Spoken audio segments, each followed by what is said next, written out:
Assalamu alaikum wa rahmatullahi wa barakatuhu.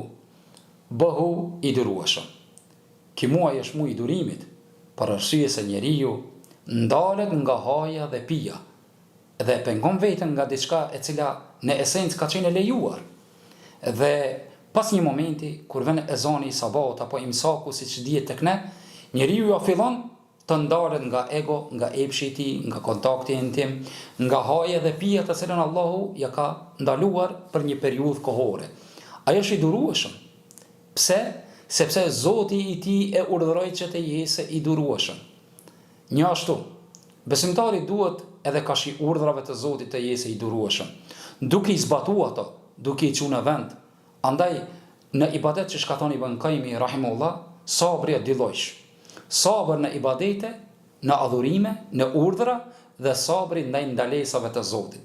Ndonjëherë njeriu ka përtatësi, dembeli dhe duhet të ketë durim që të bëjë adhurim Allahun subhanahu wa taala, të ngritet të falë namazin.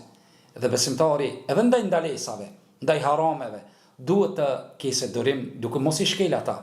Në këtë muaj duhet doza e durimit të shtohet edhe më shumë, për arsye se në çdo ibadet njeriu nxjerr mësime.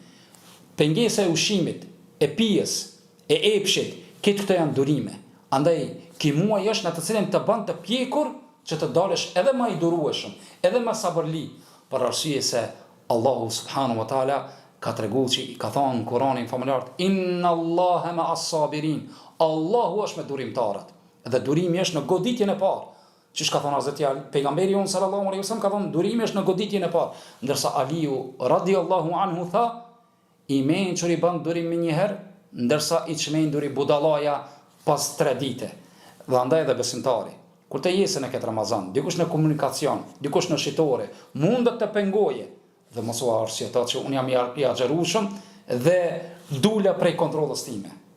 Zakonisht ne kemi dëshirë të themi dikujt, nuk jam mirë për arsye se më pengoj Ramazani. Ramazani të edukon që të jesh i durueshëm. Bëhu durimtar, sa Allahu është me durimtarët. Wassalamu alaikum wa rahmatullahi wa barakatuhu.